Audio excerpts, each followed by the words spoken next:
see how these beautiful examples are?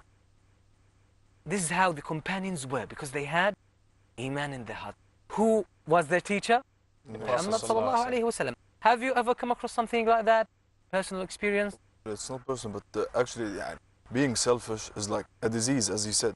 So it's like isolating himself or herself away from the Muslim community. Very good. It's a shield of your selfishness that you surround yourself with. Yeah. You naturally reject a person who's being selfish. So it's like we're going away from the brotherhood. Yeah. And it's not like being in one group. No, you're isolating yourself, maybe within the group, but the group won't interact with you. That's a good example that you gave. Really, when you have selfishness, you are shielding yourself with that self-centered mentality. Yeah. You block yourself from the others. This is a very good thing. And we could see that why Allah gave ascendancy to the Muslims at the time of the companions. Because they implemented this brotherhood. And you see, because they had no selfishness, they loved one another. And their brotherhood kept growing and growing and becoming stronger. And they had love for one another. Because they were concerned with they would give precedence to their brothers over themselves. They weren't concerned about themselves.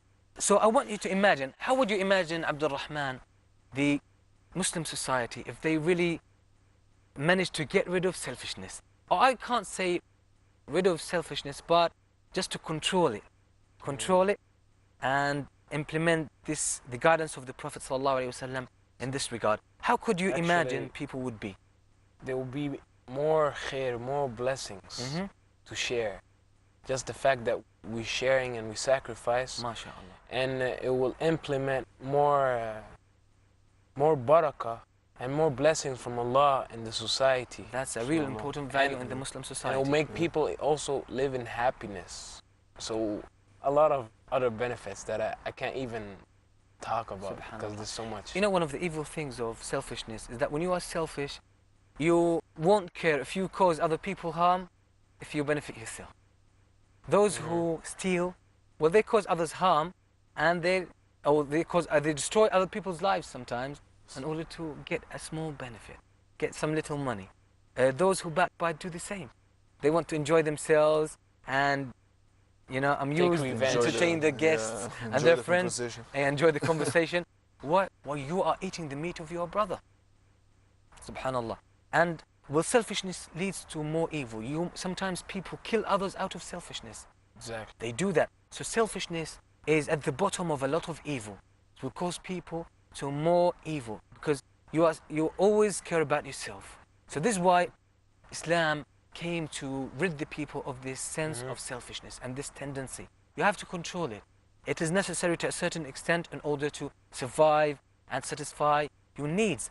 But when it comes to the benefit or the interest of the whole society, you have to be giving. You have to be generous. You have to compromise your own benefits sometimes. And in Islam, well, Allah subhanahu wa ta'ala is saying that jihad has been made obligatory upon you while you hate it. And sometimes you dislike something or you hate it while it is good for you. And Allah is telling us that to be good to the people, to be generous, not to be selfish, is good for you. And our main concern is about brotherhood now. So if we do away with selfishness, we can maintain good brotherhood. For example, if I have this brotherhood with Abdul Rahman, and for example, some food comes, and I know Abdul Rahman is hungry, and I myself, I need some food. So, for example, I take all this food for myself. And now Abdul Rahman doesn't like that. Definitely he doesn't like it. Yes, of course. Because what? He's hungry. He hasn't eaten all day long, and he feels hungry, and he's waiting for any food to come. I take all that away from him. This is not brotherhood.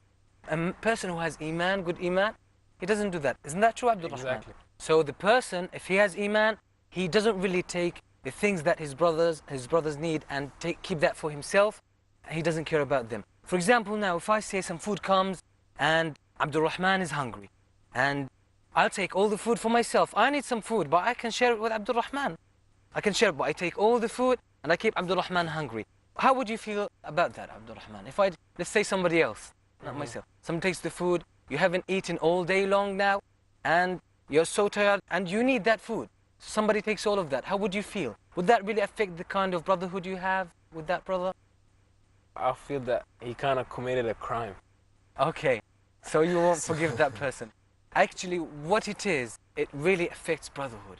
If you see that your brother is not concerned for you, and he only cares about himself, it's a mutual thing. Brotherhood is a mutual love. You can't really have the same thing towards him, except out of generosity, but not sharing the same feeling towards him. What if like someone notices he has some selfishness in him? So how can we cure his self? Like, what's like the That's step? a very important question. Because we said we're human beings, we have this kind of selfishness. Yeah, sure. If I find that I am selfish, how can I deal with the situation? I have to know that. Okay, with every problem, we have to look for the solution in the Quran and the Sunnah. Now the Prophet ﷺ tells us in the Quran, no one will truly believe until he loves for his brother or the good things that he loves for himself. Now, we will not achieve Iman until we rid ourselves of this problem, selfishness. Yeah. So how could we do that? We could do that first of reflecting upon the reality of this life. Allah tells us that this life is only mata' and lahu, is only enjoyment. This life is only enjoyment. It's a passing moment. It's a test. No last. Yeah, and so it's a test to us. And this is a trial. Allah has put this in us, this disposition towards being concerned with your own benefits and your own interest. It's natural, and it is a test to control it. Now, how can we control that?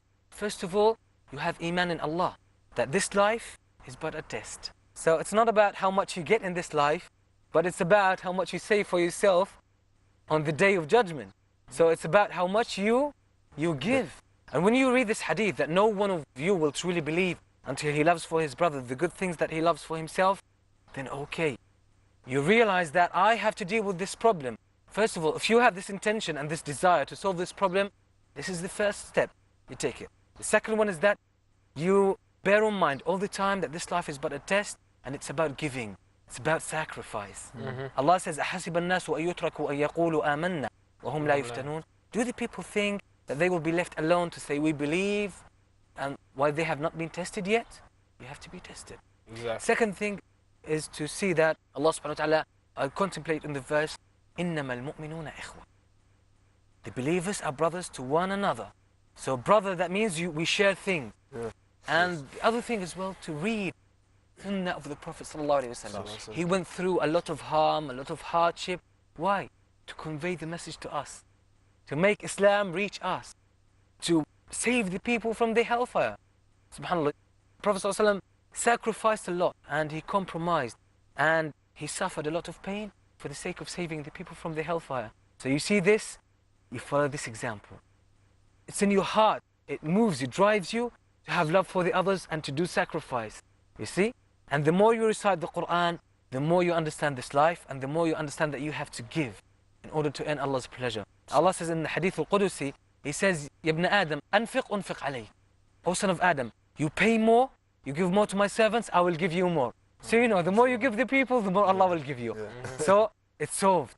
It's done. It's over with now. Alhamdulillah. That's what I've heard from a brother before, that when he wants money, he gives out money. So it comes back to him. Subhanallah. So this is from Allah subhanahu wa ta'ala. Now, so inshallah, it has become clear to us how selfishness destroys brotherhood, and so we have to do our best to get rid of it. And think, always think, put yourself in other people's shoes. Okay? Put yourself in their position. What they need, how do they feel, and try to feel that so that you will be inclined more to give them. And remember that if you give people, Allah will give you, inshallah. And we make our hearts attached to Allah subhanahu wa ta'ala alone. So inshallah, Allah will help us do away with selfishness and to give more for the sake of Allah. So Allah will give us more in this life and on the day of judgment. I hope we have benefited from that. I say Jazakumullah khairan for your contribution to this beautiful subject, inshallah. And I say to our viewers, Jazakumullah khairan for bearing with us and listening to us and taking the pains of benefiting, inshallah, from this beautiful prophetic etiquette to do away with selfishness. We ask Allah subhanahu wa ta'ala to benefit us and to bless us all. Wassalamu alaikum wa rahmatullahi wa barakatuh.